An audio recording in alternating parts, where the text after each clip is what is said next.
Renault Sandero. Esse Renault aqui, ele tá com barulho na suspensão. Ó, pivô. Já dá pra saber que o pivô tá ruim.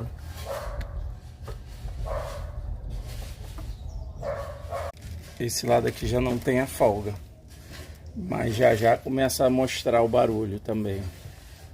Então é isso, fazer a troca do pivô.